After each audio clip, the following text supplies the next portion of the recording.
Opposition leader ಮುಖ್ಯತೆ ಹೋಗ್ತಾರೆ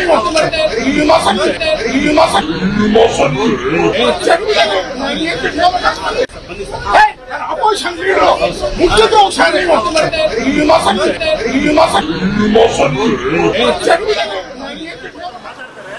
ಇದೇನೇನ್ರಿ ನಿಮ್ಮ ಸಭ್ಯತೆ? ಅಶೋಕ್ ಅವರೇ, ಇದೇನಾ ನಿಮ್ಮ ಸಭ್ಯತೆ? ಒಬ್ಬ ಪೊಲೀಸ್ ಅಧಿಕಾರಿಗಳಿಗೆ ಮಹಿಳೆ ಮುಂದೆ ನೀವು ಈ ತರ ಕೆಟ್ಟ ಪದನ ಬಳಸ್ತಿರಲ್ಲ.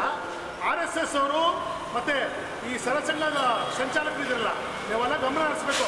ಇದೇನು RSS ಅಲ್ಲಿ ನೀವು ತರಬೇತಿ ಕೊಟ್ಟದ್ದು ಹೇಳಿ ಸತ್ಯ ಮಾಡಿಕೊಟ್ಟಿದ್ದೀರ ವಿರೋಧ ಪಕ್ಷ ನಾಯಕರು. ಮೊನ್ನೆ ಹೇಳಿರೋ ಮಾತು ನಾಚಿಕೆ ಆಗಬೇಕು ನಿಮಗೆ. RSS ಅವರು ಇದನ್ನ ಖಂಡಿಸಬೇಕಿದ್ದು, ಅವರು ತಲೆ ತಗ್ಗಿಸ್ಬೇಕಿದ್ದು. CT ರವಿ ದೇಶದ ಮಹಿಳೆಯರು ಮತ್ತು ರಾಜ್ಯದ ಮಹಿಳೆಯರು ಕ್ಷಮೆ. ಇತ್ತೀಚೆಗೆ ಏನಾಗಿದೆ, ನಮ್ಮ ಕರ್ನಾಟಕ ರಾಜ್ಯದ ರಾಜಕಾರಣದಲ್ಲಿ BJP ಪಕ್ಷದವ್ರದ್ದು ಯಾವ ಥರ ಪಾತ್ರ ಅಂದರೆ, ಯಾವುದು ಅವರಿಗೆ ವಿಚಾರ ಗೊತ್ತಿಲ್ವೋ ಅದನ್ನು ಭಾಳ ಸುಳ್ಳುಗಳು ಹೇಳಿ ಸತ್ಯ ಮಾಡೋಕ್ಕೆ ಹೊರಟಿರ್ತಕ್ಕಂಥ BJP ನಾಯಕರು. ಮೊನ್ನೆ ಅಧಿವೇಶನದಲ್ಲಿ CT ರವಿಯವರು ಹೇಳ್ತಕ್ಕಂಥ ಮಾತು ಇಡೀ ದೇಶದಲ್ಲಿ BJP ಮುಖಂಡರು ಮತ್ತು ಈ RSS ಮುಖಂಡರು ಇದ್ರಲ್ಲ, ಅವರು ತಲೆ ತಗ್ಗಿಸ್ಬೇಕಿದ್ದು.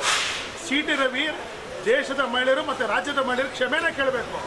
ಆಮೇಲೆ BJP ಪಕ್ಷದ ವಿರೋಧ ಪಕ್ಷದ ನಾಯಕರು ಸನ್ಮಾನ್ಯ ಶ್ರೀ ಅಶೋಕ್ ಅವರು ಮೊನ್ನೆ ಒಂದು ಹೇಳಿಕೆಯನ್ನು ಕೊಡ್ತಾರೆ, ಮಾತಾಡ್ತಾರೆ.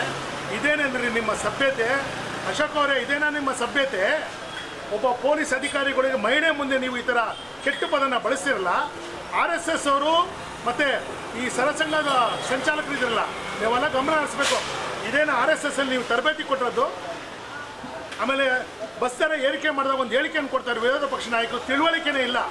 ಅವರು ಸಾರಿಗೆ ಸಚಿವರಾಗಿದ್ದಾಗ 7 ಬಾರಿ ಬಸ್ ದರನ ಏರಿಕೆ ಮಾಡಿದ್ದು BJP ಸರ್ಕಾರ, ಕಾಂಗ್ರೆಸ್ ಸರ್ಕಾರ ಅಲ್ಲ. 47.8ರಷ್ಟು ಏರಿಕೆನ ಮಾಡಿದ್ದು BJP ಸರ್ಕಾರ. ಇದು ರಾಜ್ಯದ ಜನತೆಗೆ ಗೊತ್ತಾಗಬೇಕಿದ್ದು. ನೀವು ಬರೀ ಸುಳ್ಳುಗಳನ್ನ ಹೇಳಿ ಸತ್ಯ ಮಾಡಿಕೊಟ್ಟಿದ್ದೀರೋ ವಿರೋಧ ಪಕ್ಷ ನಾಯಕರು.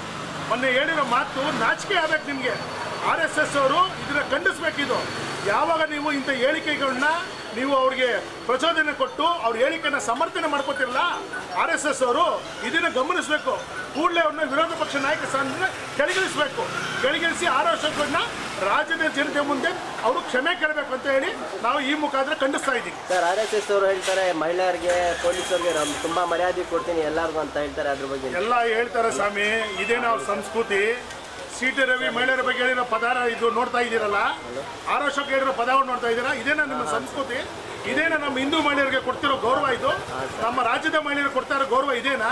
ಇದು ಕೂಡಲೇ ಅವರು ಕ್ಷಮೆನ ಕೇಳಬೇಕು. ರಾಜ್ಯದ ಜನತೆ ಮುಂದೆ ಕ್ಷಮೆ ಕೇಳಿ ಕೂಡಲೇ ವಿರೋಧ ಪಕ್ಷ ಸ್ಥಾನದಿಂದ ಕೆಳಗಿಳಿಬೇಕು. Okay sir.